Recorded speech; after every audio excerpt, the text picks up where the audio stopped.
Hello everyone, so today we are going to practice MCQs of acids, bases and salts chapter। और जो ये questions इस video में होने वाले हैं वो हर टॉपिक से लिए गए हैं and these are the important MCQs। तो आज हम इस वीडियो में इन्हीं को प्रैक्टिस करेंगे। तो स्टार्ट करते हैं इस वीडियो को।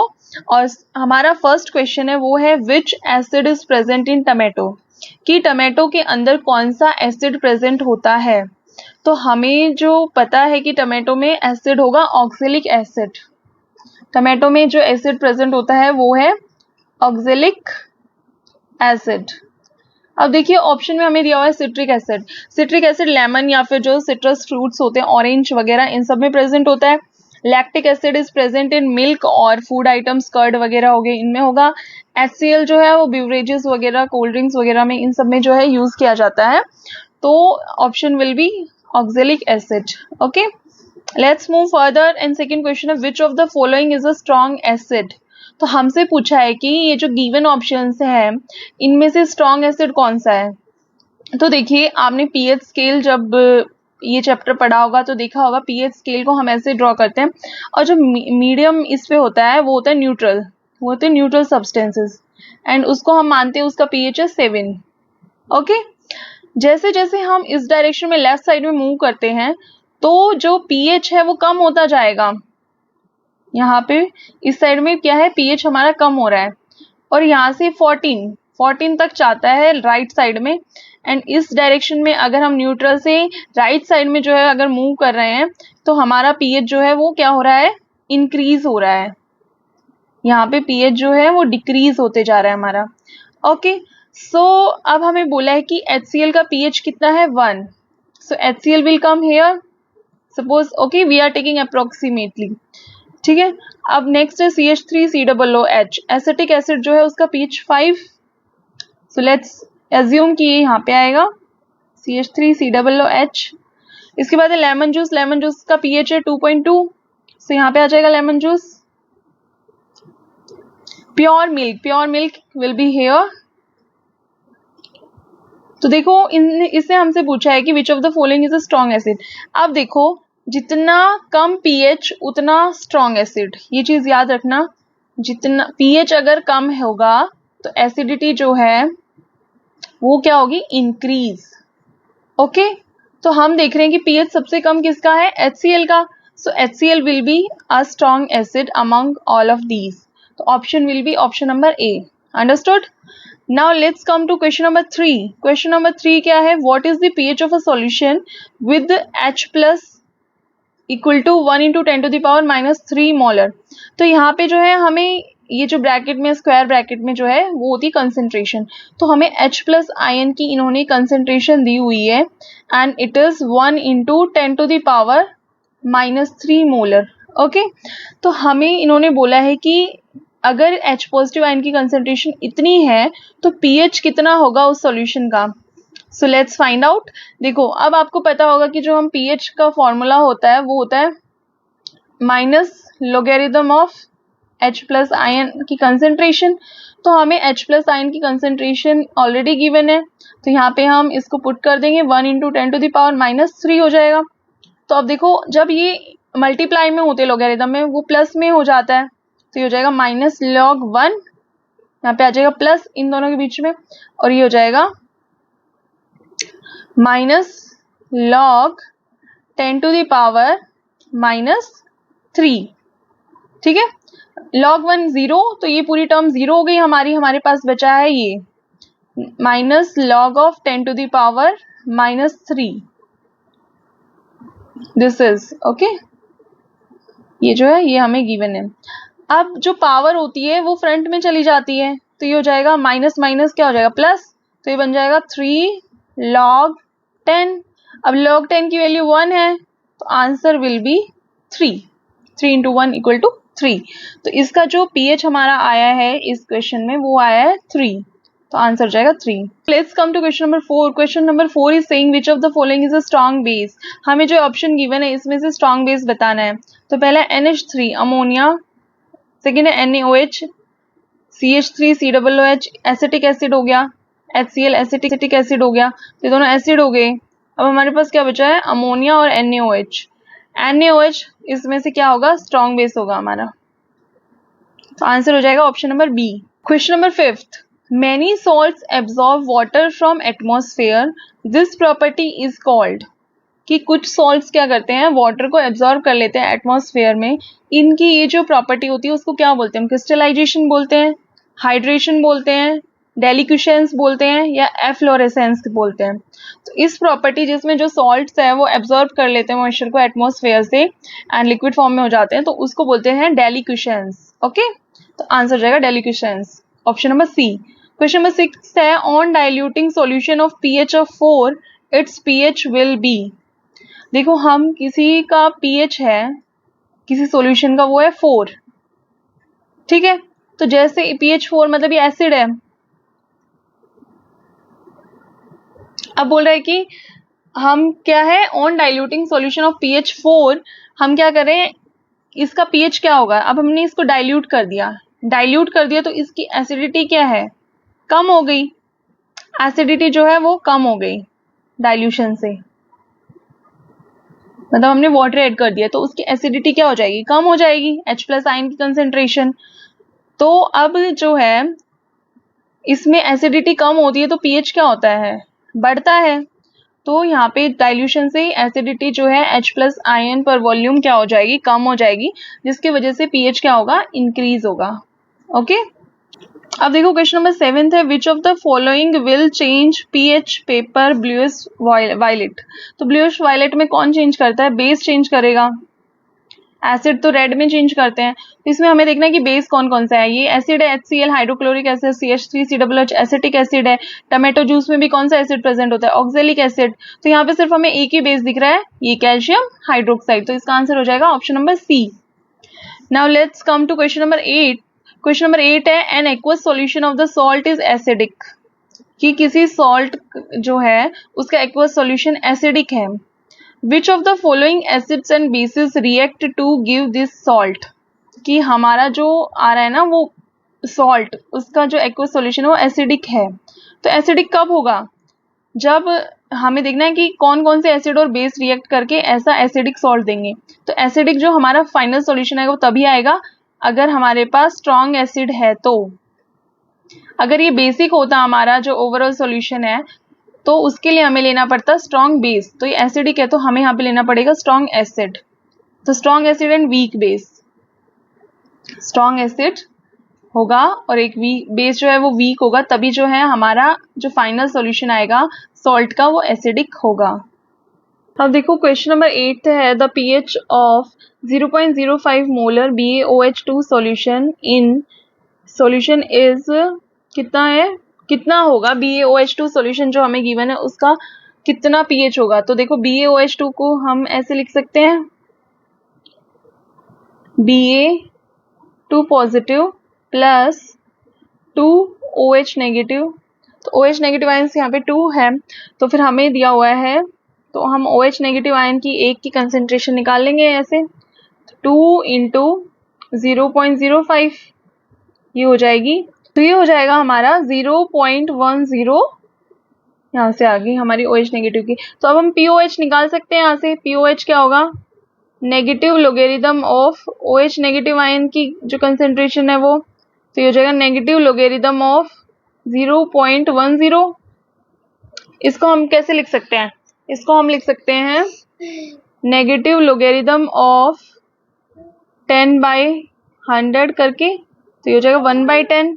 इसको ऐसे लिख सकते हैं negative logarithm of 10 to the power -1। तो ये जब पावर आगे आ जाएगी तो ये हो जाएगा log 10। log 10 कितना होगा 1। तो मतलब हमारी POH कितनी आ गई है 1। अब हमें पता है कि जो pH होता है pH प्लस POH कितनी होती है, इक्वल टू 14। ये फॉर्मूला है कि हाइड्रोजन आयन का pH और POH जो होता है वो 14 के बराबर होता है। अब देखो हमें मिल गई है, हम यहाँ से pH कैसे निकालेंगे, 14 माइनस POH कितना है 1, तो ये हो जाएगा 13। So answer will B 13। यहाँ से आगे हमारी pH कितना आया 0.05 मोलर BaOH2 का 13। ओके,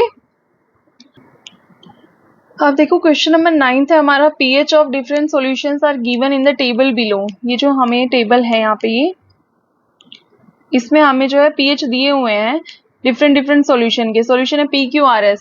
तो अब हमें बताना है arrange this solution in the increasing order of the OH negative ion concentration. उनकी OH नेगेटिव आयन की जो कंसेंट्रेशन है उसके बेसिस पे बताना है हमें, इंक्रीजिंग ऑर्डर बताना है OH नेगेटिव आयन का।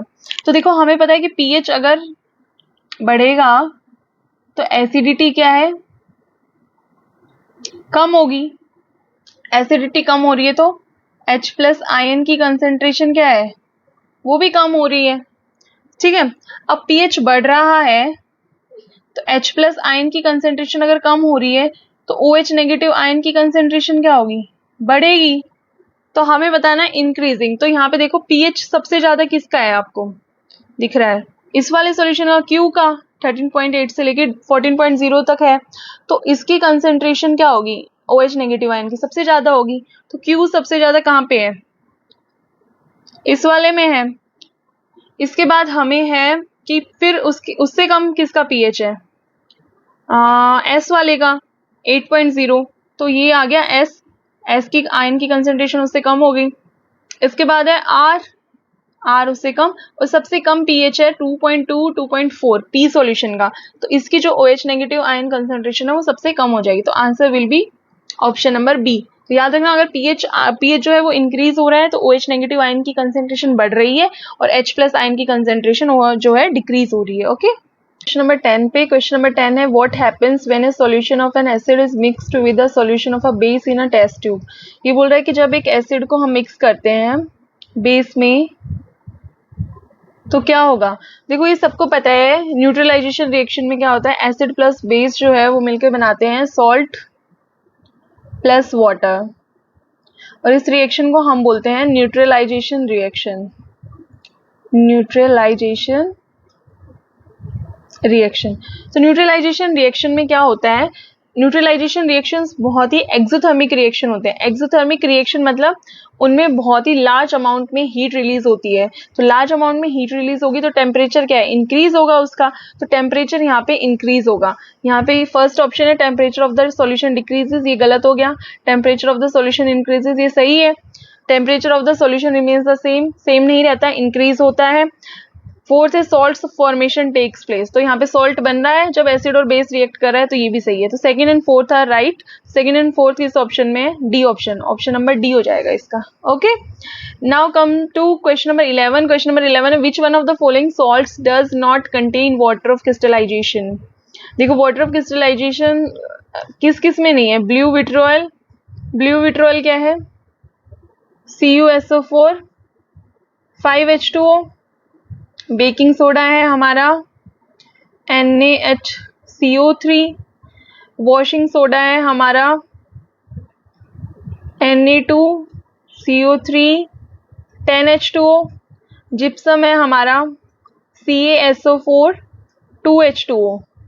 देखो अभी किसी मॉलिक्यूल के साथ जो वाटर कहाँ कहाँ हमें दिख रहा है, वाटर क्रिस्टलाइजेशन एक तो इसमें दिख रहा है हमें, फर्स्ट वाले में, इसमें भी गिवन है 10 मोल्स है वाटर के, यहाँ पे 2 मोल्स है। बस एक बेकिंग सोडा ऐसा है जिसमें कोई वाटर क्रिस्टलाइजेशन नहीं है, तो इसका आंसर हो जाएगा बेकिंग सोडा। नेक्स्ट क्वेश्चन है what is formed when zinc reacts with sodium hydroxide. की जिंक जब है हम NaOH के साथ सोडियम हाइड्रोक्साइड के साथ रिएक्ट करेगा तो क्या बनेगा। तो यहाँ पे बनता है देखो सोडियम जिंकेट बनेगा यहाँ पे Na2ZnO2। ये जो फॉर्मूला देखो, जब हमारा मेटल जो है इसके साथ बेस के साथ रिएक्ट करा है NaOH के साथ, तो हमारा यहाँ पे सॉल्ट बन रहा है एक सोडियम जिंकेट, इसको बोलते हैं सोडियम जिंकेट। ठीक है, Na2ZnO2 ZnO2, और यहाँ से H2 गैस भी रिलीज होगी, तो यहाँ पे सोडियम जिंकेट बनेगा और एक हाइड्रोजन गैस। तो sodium zincate and hydrogen gas इस वाले ऑप्शन में है, तो ऑप्शन नंबर बी हो जाएगा। 13 है ब्रीन इज एन, ब्रीन क्या होता है, aqueous solution of sodium hydroxide होता है, aqueous solution of sodium carbonate होता है, aqueous solution of sodium chloride होता है, aqueous solution of sodium bicarbonate. तो आपने पढ़ा होगा 10th क्लास का चैप्टर एसिड एंड बेस, उसमें दिया हुआ है ब्रीन क्या है, aqueous solution of sodium chloride है हमारा। ओके, ब्रीन जो होता है वो एक्वस सॉल्यूशन होता है सोडियम क्लोराइड का। 14 है, at what temperature is gypsum heated to form plaster of Paris. Gypsum का फॉर्मूला क्या है, CaSO4 and 2 water of crystallisation होते हैं, 2 मॉलिक्यूल्स ऑफ वाटर। इसमें जब हम ये बोल रहे हैं कि हीट करें इसको कितने टेम्परेचर पर कि हमें मिल जाए plaster of Paris. Plaster of Paris जो POP होता है उसका फॉर्मूला होता है हमारा CaSO4 हाफ H2O। तो आपको यहाँ पे फॉर्मूलेस तो याद करने पड़ेंगे। अब देखो इसमें है 2 मॉलिक्यूल्स है वाटर के, CaSO4 2H2O, यहाँ पे है CaSO4 हाफ H2O, यहाँ पे 2 मॉलिक्यूल्स है, यहाँ पे हाफ मॉलिक्यूल है, ये है POP प्लास्टर ऑफ पेरिस, ये है हमारा जिप्सम। तो इसको जब हम 373 केल्विन पे हीट करते हैं ना, तो यहाँ से जो है हमारा POP बन जाता है 373 केल्विन पे। तो यहाँ से देखो 373 केल्विन का मतलब कितना हुआ सेल्सियस में, 100 डिग्री सेल्सियस। आपको इसको कन्वर्ट करोगे 100 प्लस 273, तो केल्विन में कितना हो जाएगा 373 केल्विन। हमसे सेल्सियस में पूछा गया तो 100 degree Celsius. Okay, question number 15 question है, which of the following statements is correct about an aqueous solution of an acid and a base. Which of the following statements is correct about an aqueous solution of an acid and of a base? कि जो है acid और base के बारे में क्या statement है, तो पीएच और हमें एसिड का वो बताना रिलेशन, पीएच और हमें बेस का रिलेशन बताना। ठीक है, तो अब हमें पता है कि पीएच जितना कम होता है उतना ही एसिड स्ट्रांग होता है, एसिडिटी मतलब बढ़ती है, स्ट्रांग एसिड होगा। और पीएच जितना ज्यादा होगा उतनी बेसिसिटी बढ़ेगी। तो यहाँ पे हायर द पीएच बढ़ेगा तो एसिड क्या हो जाएगा, कम, इनवर्सली प्रोपोर्शनल है, मतलब एक कम हो रहा है तो दूसरा ज्यादा हो रहा है। Higher the pH stronger the acid, दोनों चीजें नहीं बढ़ सकती। Higher the pH weaker the acid, ये सही हो जाएगा, एक बढ़ रहा है तो एक घट रहा है। Lower the pH stronger the base, तो ये लोअर हो रहा है और मतलब बेसिसिटी नहीं, लोअर द पीएच कम होगा तो एसिडिटी बढ़ती है, बेसिसिटी कम होती है। और लोअर कम हो रहा है पीएच तो बेस क्या है, कम हो जाएगा। ये सही है हमारा। तो फर्स्ट, सेकंड एंड फोर्थ कौन से ऑप्शन में, हमारा ऑप्शन नंबर डी। तो समझ गए ना, ये पीएच स्केल बताया था ना आपको कि यहाँ से ये अगर 7 है न्यूट्रल और इस साइड में 14 पे जाएगा, ये 0 से स्टार्ट होगा। तो आप देखो जैसे जैसे आप इस साइड में आओगे एसिडिटी क्या है, बढ़ रही थी, और इस साइड में बढ़ता जाएगा एसिडिटी, इस साइड में बढ़ेगा। अगर पीएच हायर पीएच होगा हमारा, ये देखो हायर पीएच होगा तो एसिडिटी क्या है, कम हो रही है, वीक हो रही है एसिड, वीकर द एसिड। और हमने फोर्थ ऑप्शन क्या है, लोअर द पीएच, पीएच जैसे जैसे कम हो रहा है बेसिसिटी यहाँ पे बढ़ रही है, इस डायरेक्शन में, जैसे यहाँ पे बेसिसिटी यहाँ पे बढ़ रही है तो इस साइड में हमें जाना है। तो बेसिसिटी क्या है, कम होगी, मतलब लोअर हो रहा है पीएच तो बेसिसिटी भी क्या है, कम हो रही है, वीकर द बेस। तो सेकंड एंड फोर्थ हो जाएगा इसका आंसर। नेक्स्ट क्वेश्चन है, lime water reacts with chlorine to give. Lime water slaked lime, slaked lime का फॉर्मूला क्या होता है, CaOH2। इसको वाटर के साथ क्लोरीन के साथ इसे हमें रिएक्ट कराना है। Lime water reacts with chlorine, chlorine है Cl2, टू गिव क्या बनेगा यहाँ से, अभी हमें CaOH2 जो है कैल्शियम हाइड्रोक्साइड रिएक्ट करता है तो ये बनता है CaOCl2, ठीक है, प्लस H2O। ये क्या होता है CaOCl2, CaOCl2 हमारा होता है ब्लीचिंग पाउडर, तो यहाँ पे हमारा बन गया ब्लीचिंग पाउडर। नेक्स्ट है नेटल स्टिंग। नेटल क्या होता है, एक प्लांट होता है। Nettle sting is the natural source of which acid. जो नेटल स्टिंग है ना, उसके जो प्लांट के लीव्स होते हैं ना, उसमें ऐसे कांटे कांटे से होते हैं, डंक की तरह। अगर आपका जैसे टच हो गया ना आपकी स्किन उससे, तो आपको ऐसे डंक लगता है ना, जैसे जब आपको वेस्प वगैरह काट लेता है, बी काट लेती है, तो इसी तरह से जब आप नेटल प्लांट के कांटेक्ट में आते हैं तो आपको एक डंक की तरह फील होगा कि डंक सा लग गया है आपको। तो उसमें पूछ रहा है nettle sting is a natural source of which acid, कौन सा एसिड पाया जाता है उसमें, तो उसमें पाया जाता है हमारा फॉर्मिक एसिड। फॉर्मिक एसिड, इसको हम मिथेनोइक एसिड भी बोलते हैं, तो मिथेनोइक एसिड इसका आंसर हो जाएगा। 18 क्वेश्चन है, tooth enamel is made up of. जो टूथ होते हैं हमारे, उसका इनेमल जो आउटर जो पार्ट होता है उसका मेड अप ऑफ किस चीज का मेड अप होता है, कैल्शियम फॉस्फेट का, कैल्शियम कार्बोनेट का, कैल्शियम ऑक्साइड का, पोटेशियम का। तो वो होता है हमारा कैल्शियम फॉस्फेट का, कैल्शियम फॉस्फेट। इसकी वैलेंसी 3, ये होता है 2। तो क्या फॉर्मूला बन गया हमारा, Ca3PO4 2। तो ये हो गया कैल्शियम फॉस्फेट। कैल्शियम फॉस्फेट है ये हमारा। कैल्शियम फॉस्फेट जो है वो हार्डेस्ट सब्सटेंस है पूरी बॉडी में। ये हार्डेस्ट सब्सटेंस है हमारी बॉडी का। टूथ इनेमल तो मेडअप होगा कैल्शियम फॉस्फेट का। It is in hardest substance. Question number 19 है, rain is called acid rain when it's pH falls below 7, pH fall below 6, pH falls below 5.6, pH is above 7। तो जब rain का जो pH है वो 5.6 से कम हो जाता है तो एसिड रेन कहलाती है। इसका आंसर हो जाएगा pH falls below 5.6। 20 क्वेश्चन क्या है, sodium hydroxide is used as an antacid. Antacid क्या होते हैं, जो आपकी एसिडिटी जो स्टमक वगैरह में होती है उसमें को कम करने के लिए यूज होते हैं। इन मैन्युफैक्चर ऑफ सोप के मैन्युफैक्चर में एज अ क्लींसिंग एजेंट की तरह इन एल्कलीन बैटरीज। तो सोडियम हाइड्रोक्साइड NaOH का यूज करते हैं हम इन मैन्युफैक्चर ऑफ सोप। सोप के मैन्युफैक्चर में यूज किया जाता है इसको। ठीक है, तो ये थे हमारे 20 क्वेश्चन। आपको आशा करती हूँ कि ये 20 क्वेश्चन अच्छे से समझ में आए होंगे और इनके पीछे जो कॉन्सेप्ट है वो आपको अच्छे से समझ में आ गया होगा। तो अगर आपको ये वीडियो अच्छी लगी है तो इसको लाइक कीजिएगा एंड चैनल को सब्सक्राइब करना। Thank you, see you in the next video.